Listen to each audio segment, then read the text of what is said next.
Hey, Cass. Yeah. Just for the guys in here, what are some good ways to pull yourself out of your pain? I know a lot of guys struggle with that. I, you're not going to like this, but the easiest one is to go, this is not real. Just like the anxiety training, it's really not real. Almost always so let's just say, for example, it is real. Let's go with something. You just lost your job. Fuck, man. You literally go, I can do whatever I want. It's just a reframe. Yes, it can be scary. Yes, it can be hard, right? But if you just stop and go, well, what does this actually mean? That's coming from the anxiety. You remember during the anxiety training, you're thinking about all these different negative things, right? Worst case scenario, because that's typically what you do when you have anxiety, right? The only way to break that is to stop. And if you have to, stop yourself, write it down on paper. Well, this isn't real. I lost my job and I can't work anymore. That's not real, right? I just found out my wife's cheating. That means I'm going to lose her, or she's the worst person on the planet. Neither of those statements make truth, make reality. They don't cross the radar. They only cross the radar with anxiety. Just because she cheats doesn't mean she's the worst person on the planet. You know? And so the first and foremost, you have to understand that whatever you are feeling is not real, and you have to take ownership of that. So I'll go back to what I said with the fighting every 3 days. I thought it was awesome because I reframed the fighting that was the other 4 days of the week. Right? This was joyful. Instead of sitting in the anxiety about when the next fight would happen, which is more or less what Kathryn was at. But see, my reframe led her out of it, pulled her out of it. Is that helpful? Or Oh any yeah, more? yeah. I like the direction with that with the anxiety stuff because that's what I've been using to pull myself out. So You know, it's a great question, Andy, because I think a lot of people don't understand. You know, I can't tell you at least once a day, I'll get a message or a comment on social media or in my DMs, right? That are like, well, how did you know? What was the turning point? Man, there's so many turning points because there's been so many stages to this journey, right? But each and every one of them involved a decision to not stay where I was and continue to move forward. And so when we talk about comfort and complacency, for example, we talk about that a lot today, right? We can actually I'm gonna just do that with Pete. Pete could get totally comfortable right now because his wife just served him divorce papers, right? Could have totally just been like, yeah, like whatever. I'm gonna throw in the towel now. Fuck you, and start. We'll call this comfort and complacency by going back to the old you and just saying fuck you, right? Or could have just said, well, no, he served me divorce papers, so he doesn't even maybe say anything to her. He just makes dinner for him and the kids. We're getting divorced. You're never here anymore. But he doesn't. He keeps showing up because he chooses the direction he wants to go, rather than sitting in the pain. Oh fuck, I'm divorced, and that could sometimes be tears. He just shuts down and leaves, right? Not necessarily lashing out with contempt.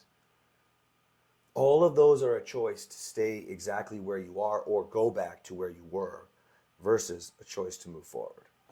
Now, in the moment, you may struggle. You must recognize you have to ask for help, which you've come pretty good at. You could probably time it a little faster, Andy, but you've become pretty aware of it within 24, 48 hours, where it used to be a week or two, right? We wouldn't see you, right? Now you'll reach out to one of us or in the Lord's, send me a text message, right? So this is what we call the turnaround time, when you've gotten better and better at realizing that you choose the feeling you want, that whatever you're feeling is probably false, and that even if it's real, you can still do something different if you're not staying in that other pain, playing in the pain, right? yeah, So the more that you turn that around, soon you just get to be able to do it for yourself, and you do it for others. And you already do it for others anyways, even though you're not quite there yet. You see, this is, again, the power of working together. But it'd be like this. You're an alcoholic. You got to still call your sponsor if you're in an AA program. You know? These guys that don't show up to calls to join the program, the guys that don't use Lords, the guys that just come back weeks later and say, geez, been getting into it. It's all the same shit. It's not booze. It's whatever you're used to. Could be booze. But fighting, shutting down, whatever it is, right? We saw some guys in here with Okay, we found out they're having affairs. Whatever it is, right? You've got to stop and say no. So ask for help if you go the wrong way, right? Feel like picking up the phone and calling the wrong person? You choose who to call. You know what I mean? Yep. And you're also getting better at that, Andy. We had a good conversation about that down in Kelowna, right? So go through that, practicing that, moving towards that, and it will get better and better and better. The turnaround time will get better. The gaps between will get further, bigger, larger. Okay? Yeah, Dennis, go. I just wanted to add on. It's kind of weird how this stuff happens because Alana left the house. She took Dean away. They're not talking to me. I'm not seeing any of them. Yep. And it'd be really easy to sit in that pain. And I could feel myself sometimes being like, oh, feel sorry, kind of doing that. But applying what we have here and the different stuff I've learned from Jocko and stuff and other people writing is I just really tune into the pain and go, okay, where's this coming from? Well, I'm angry, I'm frustrated, I'm sad, I'm shameful.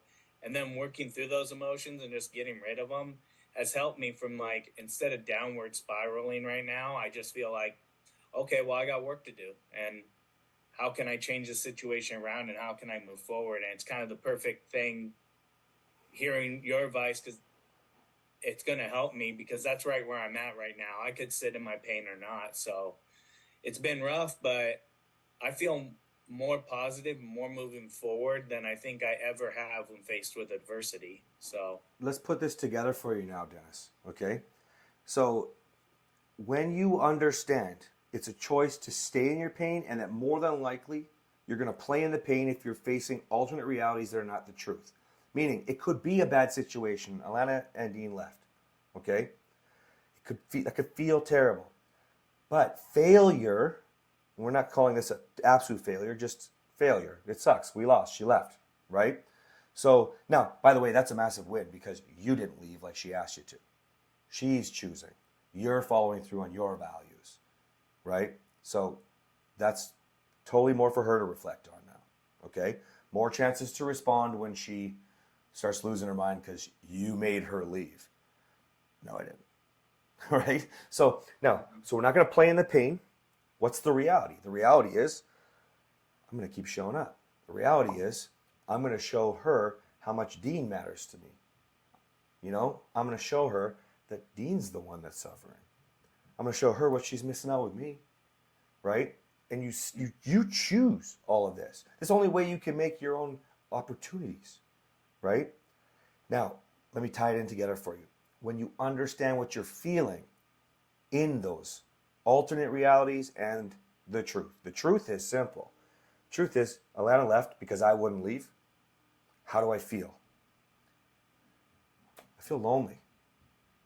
Right? I miss my family. Right? When you know the truth, then you know why you would normally respond to a text. She's so mad. I'm so fucking pissed that you didn't leave, blah, blah, blah. And how you'd be like, you left, bitch. No, because you understand what you feel is loneliness. Like sadness for failing. Right? Now you can do something that is powerful and will work. Not the things that repeat your cycle and make them worse. Does that make sense? for sure. So yeah. Marry the pain. Marry the sitting in your pain or the playing in your pain that I say. Marry them to the feelings, the true feelings. And then you can make structured decisions. Yep. Okay? Mm-hmm. Cool. Kelly, go. Yeah, I was just going to add something onto that I'm pretty sure you had mentioned that stuck with me was the feeling, when whatever the situation is, the feeling doesn't actually change your world, doesn't do anything. That feeling that you get, whether it's anxiety or fear or anger or whatever it is just Victimized. a feeling. Just a feeling. Victimized, whatever. Something that happens internally, and then externally, what's going to change your world is the response. How do you respond? Responding versus reacting. How do you like, so feel it, let it be, and then again, Well, now what do you do about it?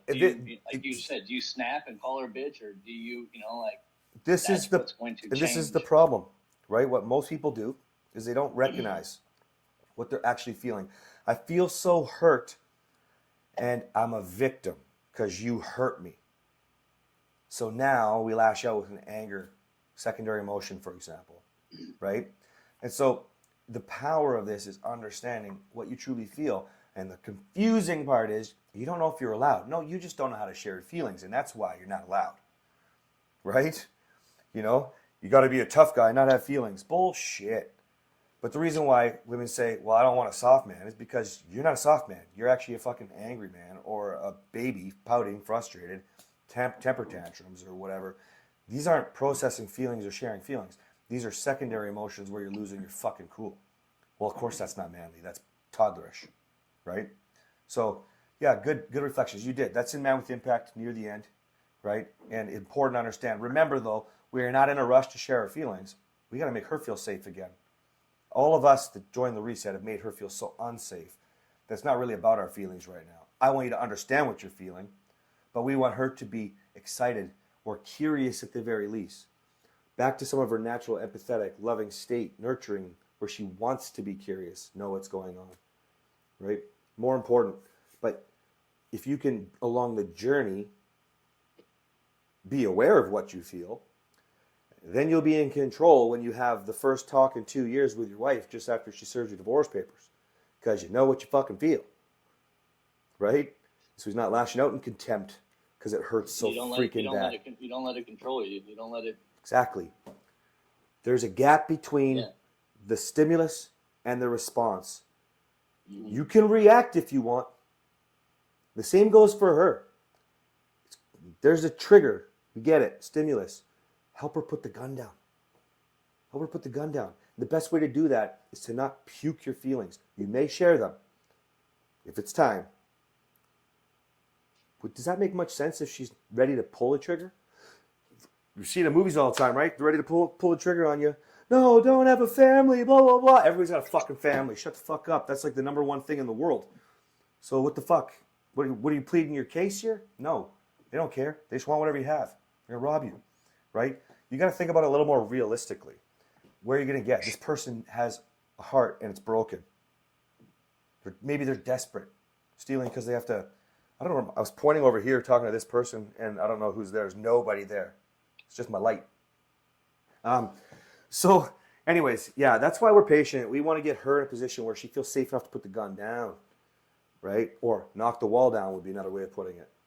Things like that, right?